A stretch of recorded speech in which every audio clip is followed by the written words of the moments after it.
At my aunt's birthday party, I was balancing a paper plate of lukewarm potato salad and trying to avoid eye contact with Uncle Richard when my cousin Delilah slipped me a folded note. She didn't say anything, just brushed past me like we were strangers, but her fingers pressed the paper into my palm with an urgency that made my stomach clench. The note was warm from her grip, crumpled slightly at the edges, and when I unfolded it, her handwriting was shaky, desperate. "Read this alone. And don't let your dad see it." My blood went cold, not because of what it said, but because of what it didn't say. Delilah was the kind of person who documented everything, who sent paragraph-long texts about what she had for lunch. This wasn't her style. This was panic condensed into 11 words. The party was loud, chaotic, filled with relatives I saw maybe twice a year who acted like we were best friends. Aunt Melanie had rented the community center downtown, the one with the perpetually broken air conditioning and the fluorescent lights that made everyone look slightly jaundiced. There were balloons tied to folding chairs, a sheet cake from the grocery store with "Happy 50th Melanie" written in pink frosting, and at least 40 people milling around pretending to enjoy themselves. My dad was across the room, animated, gesturing wildly while telling some story to my uncles. He looked happy, relaxed even, which should have been comforting but somehow made the note in my hand feel heavier. I excused myself to the bathroom, locked the door, and sat on the closed toilet seat to read. The fluorescent light above the mirror buzzed like an angry wasp, casting harsh shadows that made my hands look skeletal as I unfolded the paper completely. What I found wasn't a note. It was a confession. 23 pages, front and back, written in Delilah's careful script, with occasional smudges where tears had hit the ink. The first line made me forget how to breathe. "Your father destroyed my family, and I have proof." What followed was a detailed account of financial manipulation, forged documents, stolen inheritance, and systematic emotional abuse that spanned over 15 years. My father, the man who taught me to ride a bike and helped with my homework, had apparently been orchestrating the slow-motion destruction of his own family for sport. According to Delilah, it started after my grandfather died when I was 7. Grandpa Joe had been wealthy, not millionaire wealthy, but comfortable enough to leave behind a substantial estate that was supposed to be divided equally among his 4 children. My dad, being the eldest and the one with a background in finance, had volunteered to handle the paperwork. He'd assured everyone that the legal process was complicated, that probate took time, that they needed to be patient while he sorted everything out. What he was actually doing was systematically siphoning money into accounts only he could access, creating fake expenses and legal fees, and manipulating documents to make it look like the estate was worth significantly less than it actually was. Delilah had discovered this by accident 3 months ago, when she'd been helping her mother, Aunt Melanie, organize old financial documents. She'd found copies of the original will, bank statements that didn't match what my father had reported, and correspondence between my father and lawyers that painted a picture of calculated theft disguised as bureaucratic incompetence. The numbers were staggering. Over the course of 15 years, my father had stolen nearly $300,000 from his own siblings, money that should have helped Aunt Melanie keep her house during her divorce, money that could have paid for Uncle Thomas's cancer treatments without bankrupting him, money that might have saved Uncle Richard's business before it collapsed. But the financial theft was just the beginning. According to Delilah's account, my father had also been systematically undermining his siblings' relationships with each other and with the rest of the extended family. He'd spread lies about Aunt Melanie's drinking problem, which wasn't actually a problem until she started self-medicating the stress of financial ruin. He'd convinced Uncle Thomas that Uncle Richard had been bad-mouthing him behind his back, creating a rift that had lasted years. He'd told my cousins that their parents were irresponsible with money, which explained why they always seemed broke despite working multiple jobs. Every family fracture, every mysterious falling out, every unexplained coldness between relatives could be traced back to my father's manipulation.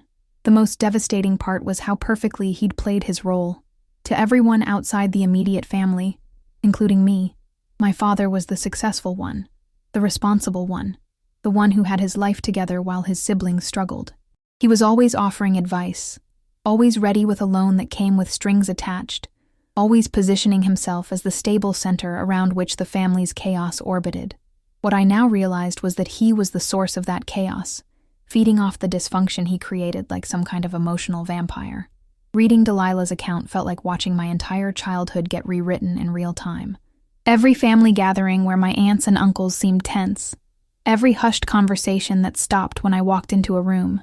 Every time my father shook his head sadly and muttered something about his family's poor choices, suddenly made horrible sense. I'd grown up thinking I was lucky to have the stable, successful father while my cousins dealt with parents who couldn't get their act together. The truth was that my stability had been built on their suffering. My father's success, financed by their failure.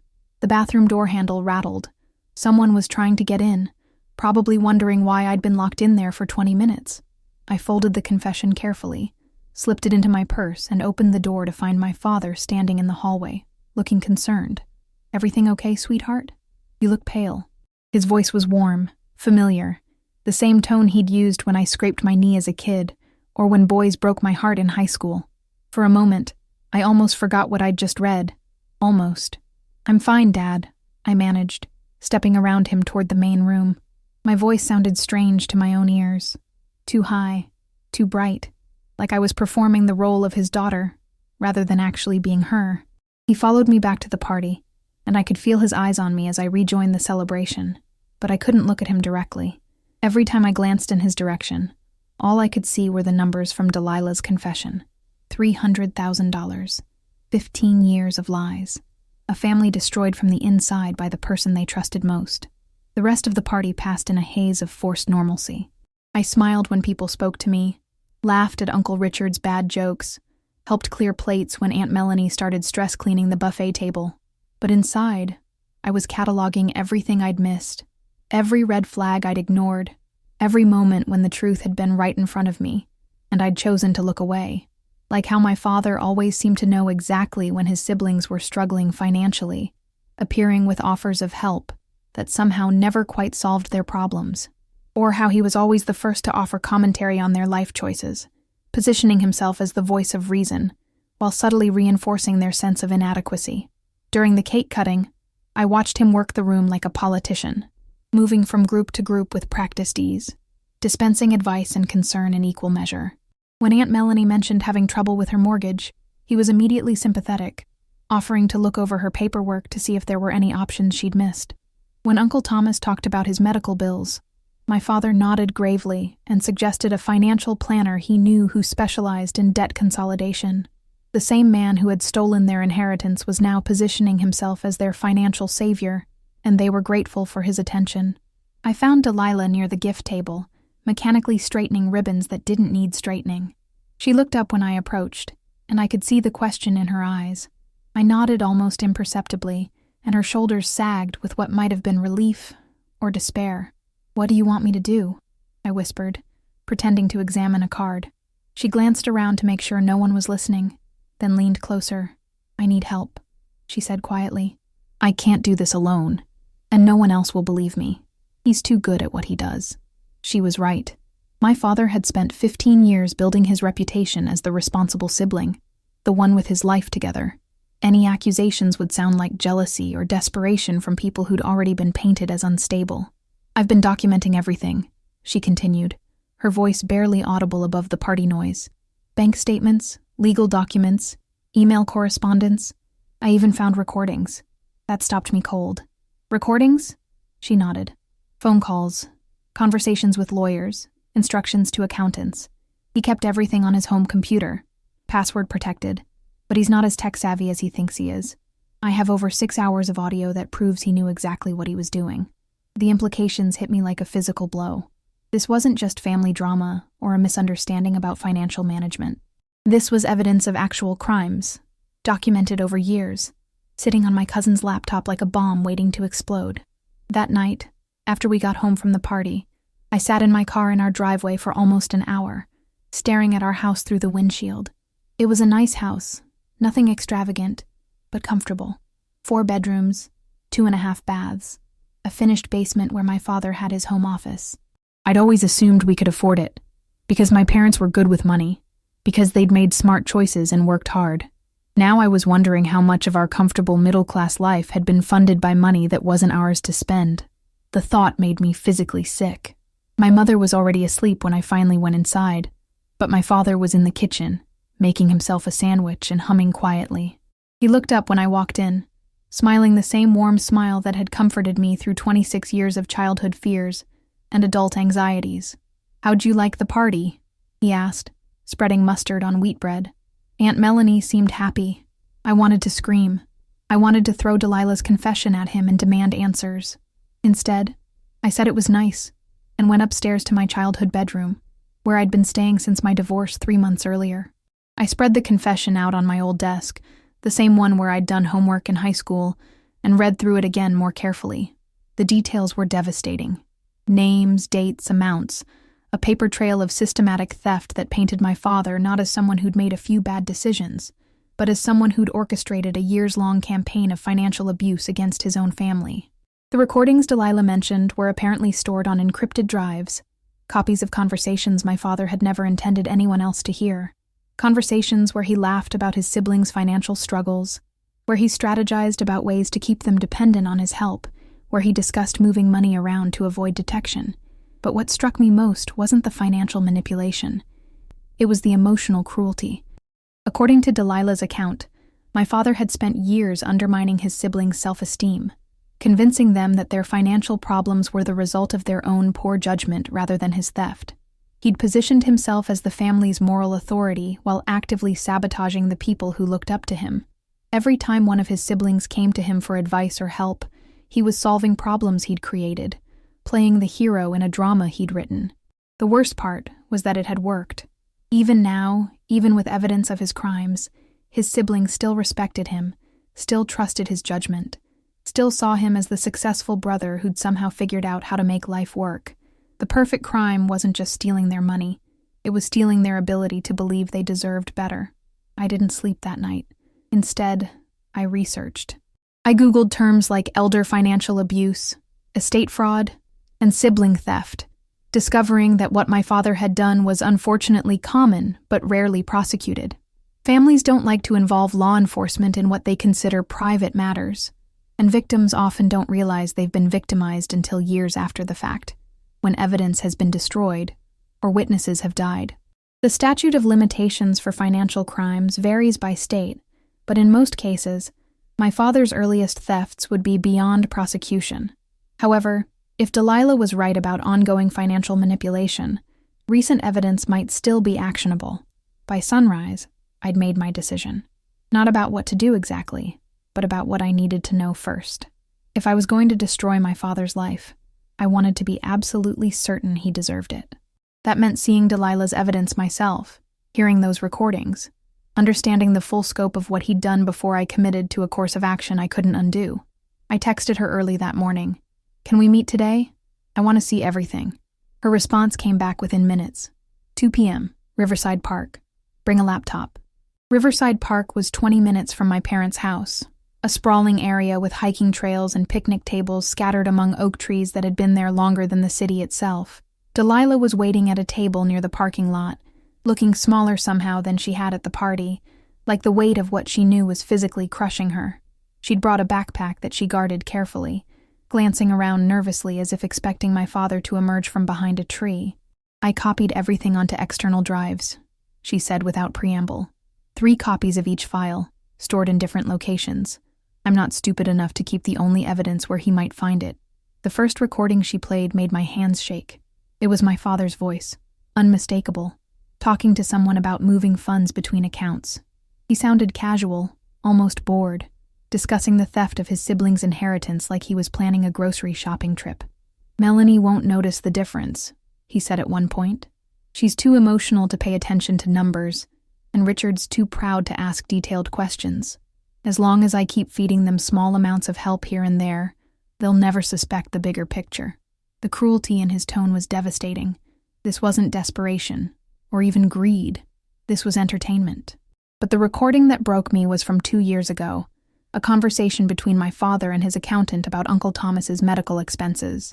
My uncle had been diagnosed with pancreatic cancer, a brutal disease that required expensive treatment, and left him unable to work for months. I remembered my father organizing a family fundraiser, setting up a GoFundMe page, even contributing what seemed like a generous amount from his own savings.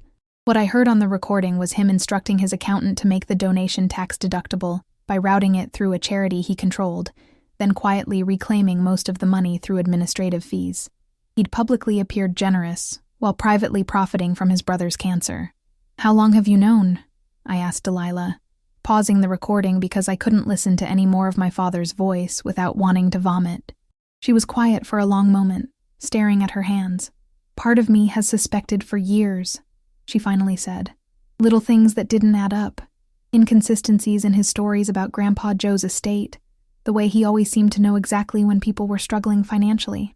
But I didn't want to believe it. He's family. He taught me to drive. He gave me money for college textbooks when my mom couldn't afford them." She looked up at me with tears in her eyes. "The textbook money came from my own inheritance. He was giving me back money he'd stolen from my family and expecting me to be grateful. The evidence was overwhelming. Bank statements showing transfers from estate accounts to personal accounts. Emails between my father and lawyers discussing strategies to delay probate while funds were redirected. Recorded conversations detailing years of financial manipulation and emotional abuse. But what convinced me completely wasn't the documentation. It was the pattern of behavior I could now see clearly in my own life. Every time my father had helped me financially, there had been strings attached, conditions that kept me dependent on his support. When I'd gotten divorced and needed a place to stay, he'd insisted I move back into my childhood bedroom, rather than helping me find my own apartment. When I'd wanted to go back to school for my master's degree, he'd discouraged me, suggesting I wasn't ready for the academic pressure. When I'd started dating someone he didn't approve of, he'd found ways to sabotage the relationship through backhanded comments and manufactured crises that required my attention.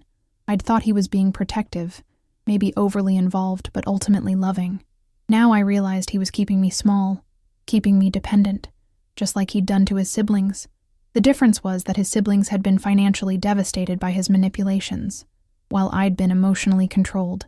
Same tactics, different battlefield. I was his insurance policy, the daughter who'd always be there to take care of him in his old age, too insecure and dependent to leave, too grateful for his support to question his motives. "What do you want to do with all this?" I asked Delilah, gesturing at the laptop full of evidence. She closed it carefully like she was handling explosives. "I want justice," she said simply. "Not just for me, but for my mom, for Uncle Thomas, for Uncle Richard. I want him to face consequences for what he's done. But I also want our family back. The real family, not the broken version he created by dividing us against each other." She looked at me directly. "I can't do that alone. They won't believe me by myself. But if you help, if his own daughter confirms what I'm saying, they might listen." That's when I understood what she was really asking. She didn't just want my support or my validation. She wanted me to be the weapon she used to destroy my father. And sitting there in Riverside Park, surrounded by evidence of 15 years of systematic cruelty, I realized I wanted that too. The plan we developed was methodical, precise, and completely devastating. We agreed that confronting my father privately would be pointless. He was too skilled at manipulation, too practiced at turning conversations around and making his victims doubt their own perceptions. Instead, we decided to expose him publicly, in front of the entire family, with enough evidence that denial would be impossible. Delilah suggested the annual family barbecue my parents hosted every 4th of July, exactly 6 weeks away. Perfect timing to gather everyone together and ensure maximum impact. I spent those 6 weeks documenting everything I could find in my father's home office. Late at night, while my parents slept, I photographed financial documents, copied computer files, and recorded conversations using an app on my phone. It was surprisingly easy. My father had never considered that his own daughter might betray him, so he'd never bothered to hide his activities from me. His computer password was my birthday. His filing system was meticulously organized, making it simple to locate incriminating documents. He even kept printed copies of emails discussing his various schemes, apparently as proud of his manipulations as other people were of their legitimate accomplishments. What I discovered in those 6 weeks made Delilah's original evidence look incomplete. My father hadn't just stolen from his siblings after Grandpa Joe's death. He'd been manipulating family finances for decades, starting with small loans he never intended to repay and escalating to outright theft of insurance payouts, tax refunds, and even his own mother's Social Security checks before she died. The total amount wasn't $300,000. It was closer to $600,000, maybe more. He'd been running a decades-long con game against his own family, and he'd gotten so good at it that his victims thanked him for the privilege of being robbed. The July 4th barbecue was perfect. Everyone was there, including extended family members I hadn't seen in years, all gathered in my parents' backyard under string lights my father had hung the night before. He was in his element, grilling burgers and telling stories, the picture of a successful family man enjoying time with the people he loved. I watched him work the crowd, dispensing advice and gentle criticism in equal measure, and marveled at how completely he'd fooled everyone, including me, for so many years. Delilah and I had prepared carefully. She brought a portable speaker and a laptop loaded with the most damning evidence. I brought printed copies of financial documents and a timeline of his crimes dating back 23 years. We waited until after dinner, when everyone was relaxed and comfortable, sitting around the patio furniture my father had bought with stolen money while his siblings struggled to pay their mortgages. "I have something important to share with everyone," I announced, standing up near the grill where my father was cleaning his spatula. The conversation gradually died down as family members turned to look at me. My father smiled encouragingly, probably expecting me to announce an engagement or a new job. Instead, I said, "I've discovered that someone in our family has been stealing from the rest of us for over 2 decades. The silence that followed was complete. Even the cicadas seemed to pause. My father's smile froze on his face, and I saw the exact moment he realized what was happening. "Sweetheart," he said carefully, "maybe this isn't the time or place for whatever you think you've discovered." But it was too late. Delilah had already opened her laptop and connected it to the speaker. The first recording filled the air, my father's voice casually discussing the theft of Uncle Thomas's medical fund donations. What happened next was chaos.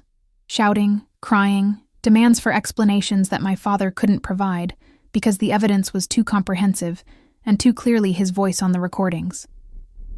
Uncle Richard threw his beer bottle against the fence so hard it exploded. Aunt Melanie collapsed into a lawn chair and sobbed. Uncle Thomas just stared at my father like he was looking at a stranger, which I suppose he was. My father tried everything: denial, deflection, claiming the recordings were fake or taken out of context. He tried to position himself as the victim, suggesting that Delilah and I were conspiring against him out of jealousy or mental instability. He even tried to minimize the damage, admitting to borrowing small amounts while insisting he'd always planned to pay everyone back. But there was too much evidence.